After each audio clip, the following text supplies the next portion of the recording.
అయోధ్య బాలరాముడి ఆలయంలో రెండో దశ విగ్రహాల ప్రాణ ప్రతిష్ఠ జరిగింది. రామ్లల్లా ఆలయం తొలి అంతస్తులో ఏర్పాటు చేసిన రామ్ దర్బార్లో విగ్రహాలకు ప్రాణ ప్రతిష్ఠ ఘనంగా జరిగింది. ఉత్తరప్రదేశ్ ముఖ్యమంత్రి యోగి ఆదిత్యనాథ్ ఈ కార్యక్రమానికి హాజరై ప్రత్యేక పూజలు చేశారు. రామ్ దర్బార్లో విగ్రహాలకు ఆయన హారతినిచ్చారు.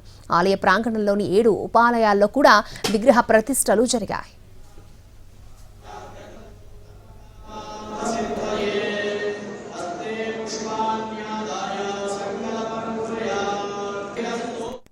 ఉదయం 11:45 అభిజిత్ ముహూర్తంలో ప్రధాన కార్యక్రమం ప్రారంభమైంది. మధ్యాహ్నం 1 గంట వరకు ఇది కొనసాగింది. మొత్తం 101 మంది వేద పండితుల మంత్రోచ్చరణల మధ్య విగ్రహాలకు ప్రాణ ప్రతిష్ఠ కార్యక్రమాన్ని నిర్వహించారు. సీఎం యోగి ఆదిత్యనాథ్ ముందుగా హనుమాన్ గడిలోని ఆలయాన్ని సందర్శించారు. ఆ తర్వాత రామాలయ కాంప్లెక్స్ కు చేరుకుని ప్రాణ ప్రతిష్ఠ కార్యక్రమాల్లో పాల్గొన్నారు.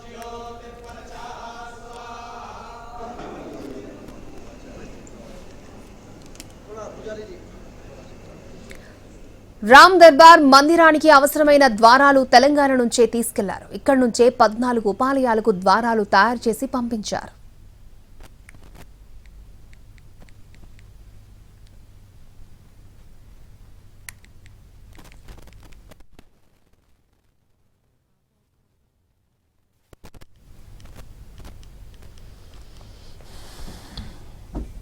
అయోధ్య బాలరాముడి ఆలయంలో రెండో దశ విగ్రహాల ప్రాణ ప్రతిష్ఠ కార్యక్రమం జరిగింది. రామ్లల్లా ఆలయం తొలి అంతస్తులో ఏర్పాటు చేసిన రామ్ దర్బార్లో విగ్రహాలకు ప్రాణ ప్రతిష్ఠ ఘనంగా జరిగింది. ఉత్తరప్రదేశ్ సీఎం యోగి ఆదిత్యనాథ్ ఈ కార్యక్రమానికి హాజరై ప్రత్యేక పూజలు చేశారు.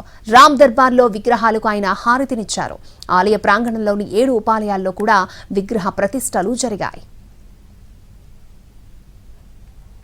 ఉదయం 11:45 అభిజిత్ ముహూర్తంలో ప్రధాన కార్యక్రమం ప్రారంభమైంది. మధ్యాహ్నం 1 గంట వరకు ఇది కొనసాగింది. మొత్తం 101 మంది వేద పండితుల మంత్రోచ్చరణల మధ్య విగ్రహాలకు ప్రాణ ప్రతిష్ఠ కార్యక్రమాన్ని నిర్వహించారు. యోగి ఆదిత్యనాథ్ ముందుగా హనుమాన్ గడిలోని ఆలయాన్ని సందర్శించారు. ఆ తర్వాత రామాలయ కాంప్లెక్స్ కి చేరుకుని ప్రాణ ప్రతిష్ఠ కార్యక్రమాల్లో పాల్గొన్నారు. రామ్ దర్బార్ మందిరానికి అవసరమైన ద్వారాలు తెలంగాణ నుంచే తీసుకెళ్లారు. ఇక్కడి నుంచే 14 ఉపాలయాలకు ద్వారాలను తయారు చేసి పంపించారు.